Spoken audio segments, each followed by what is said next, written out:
Perfect. And lastly, I would like all of my Bitcoins to go to my cat. Honestly, at this point, he'll have a better idea what to do with them than I ever did. You can do that? Great. Thanks a lot. Sorry, I was just on the phone with my attorney discussing my last will and testament. In an unrelated note, I think Moses Ingram does a good job in Obi Wan Kenobi. Let me elaborate on that. Critics of her work have said that this character comes off as over-the-top, awkward, and just annoying. I agree with all that, but when you look at the mental health profile of who this character is supposed to be, then this nails on the chalkboard interpretation of this character is actually hitting the nail on the head.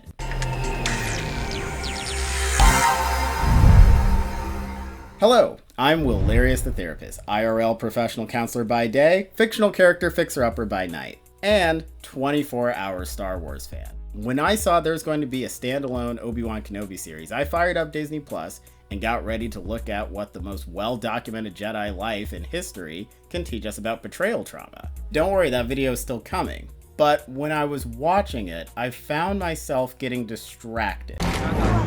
Move. By a smell. You're not going to die today.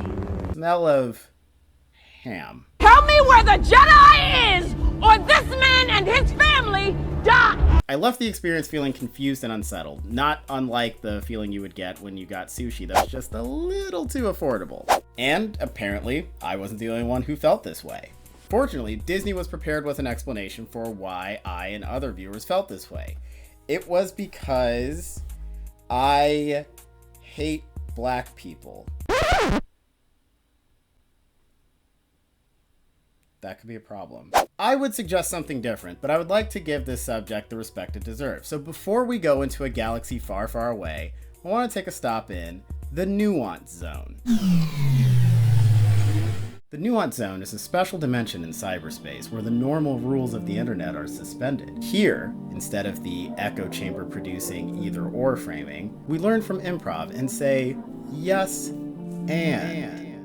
Yes, Moses Ingram has shared with the public what I'm sure is only a fraction of the toxic tweets and DMs she's received.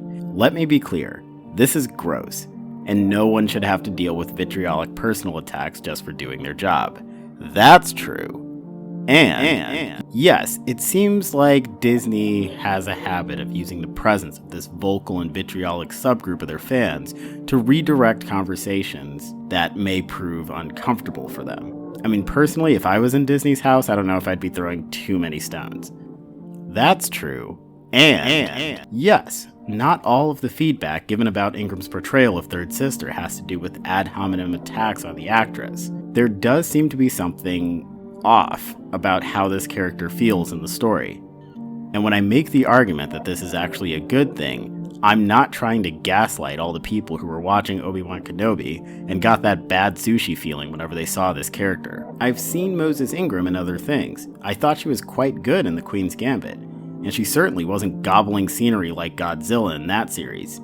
This suggests she's by no means untalented as a performer, so that leads one to wonder, is there a way to look at this bad sushi performance in a way that makes sense? I think there is, and I think we can explain why this character feels off using personality theory. So to get proper context, let's start by comparing this new character, Reva, with a very established and accepted villain in Emperor Palpatine. When we look at Palpatine, we see all the personality traits that we're used to seeing in a traditional big bad. You see manipulativeness, you see callousness, you see cruelty, you see ambition and aggression. I took the liberty of scoring Palpatine on the NPI, that's the Narcissistic Personality Inventory. It's a tool that mental health professionals use to measure the trait of narcissism. And Palpatine's score out of 40 was yes.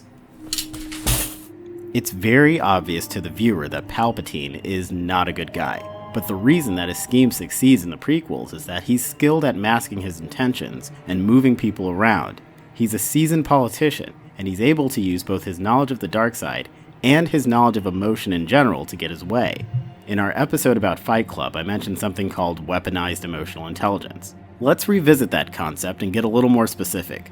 Clinically, the concept of empathy is generally divided into two major categories: cognitive empathy and affective empathy. Affective empathy is what most people think about when they think of empathy, namely feeling happy when other people are happy or feeling in pain when other people are in pain. It's more or less emotionally responding to the situation of someone else. Cognitive empathy, on the other hand, is the ability to accurately reconstruct the mindset of someone else and understanding how they operate. For example, hypothetically, for the sake of argument, let's just say you move to a new city and you were having a hard time. Your aunt hears about this, and because she has high affective empathy, she feels bad that you feel bad. So she sends you a lemon meringue pie. But because she has low cognitive empathy, she forgets that, unlike her, you're deathly allergic to citrus and can't eat it. Not based on a true story. Love you, Auntie. Studies on empathy show that affective compassion requires both affective and cognitive empathy. Usually, with these highly sophisticated Dark Triad personalities, you see some combination of the type of high, complex cognitive empathy that one gets from years of observation of other people, along with low affective empathy. And he's able to use it to put people like Anakin Skywalker under a whirlwind of emotional tension by patiently playing on his insecurities and fears, and he's able to delay gratification in order to maximize his strategy and achieve his ends. Using this combination of cognitive empathy and skill, he is able to craft for his victims a sophisticated psychological sashimi with a sense of restraint and artistry. Now, it's poisoned, of course, because he's pure evil, but that is the type of villainy that we're used to seeing in this franchise. So let's compare that with Third Sister. Tension management and patience are all very clearly not the strength of Reva. In observing her behavior, she's definitely low in affective empathy, most of the time, more on that later. But she also seems to struggle with understanding what other people are thinking unless she is literally reading their minds with the Force. Her style is not to put pressure on their emotions with well-placed psychological pinpricks, but to immediately resort to threatening and demonstrating physical violence. Palpatine is constantly playing chess with his enemies. Reva, on the other hand, tries to play chess with them, immediately loses her queen, NANI? Gets mad, and then cuts her hand off with a lightsaber and says, "Ha! Can't beat me with one hand, QED, nerd!" Which brings us exactly to why Reva gives us that bad sushi feeling. She doesn't have the weaponized emotional intelligence of a sophisticated villain. She's all screaming, mean-mugging, and brutality. She acts like a playground bully with a lightsaber. And that's the thing, based on the psychology of somebody who has the backstory that Reva has in the series, that is exactly how she should act. Now, our universe, while it doesn't have telekinetic Sith Lords, does have warlords, which means unfortunately we do have a lot of quantitative data on real-life people who are in situations that are similar to the one Reva finds herself in. Reva is essentially a human trafficking victim turned child soldier. Reva had her childhood brutally interrupted by Order 66. Studies on adverse childhood experiences, traumas that occur in a person's childhood, show that ACEs have the effect of, among other things, damaging a person's ability to develop impulse control. The kind of cognitive empathy that's necessary to be the kind of insidious evil villain that we're used to seeing is developed at the age range that was violently interrupted for Reva. Studies on children who were forcibly put into military situations at a young age show that they have substantial problems in impulse control, socialization, cognitive skills, and empathy. And even with treatment, it is unfortunately very much an uphill battle for a lot of these people. And Reva doesn't even have that. She never had a normal socialization experience. She doesn't know how to manipulate people because she doesn't understand people. All she understands is fighting because that's what her life has been.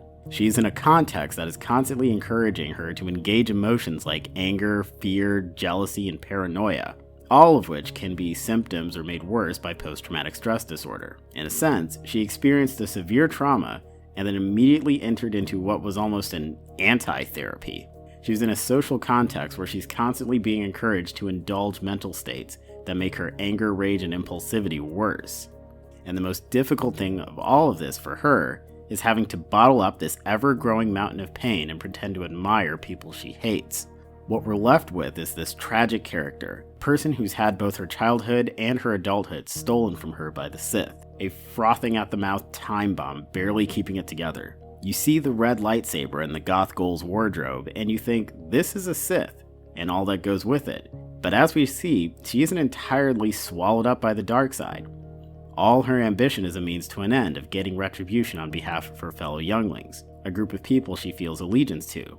This is not quite cognitive empathy, because she's relating to people who are similar to her in some way based on a shared experience. However, it's not the no attachment, look out for number one philosophy of the Sith. Like real-world child soldiers, Reva is ambivalent at best about the philosophy of her captors, and the mask slips when she had to try and get information from Leia and is clearly hesitant to use physical force.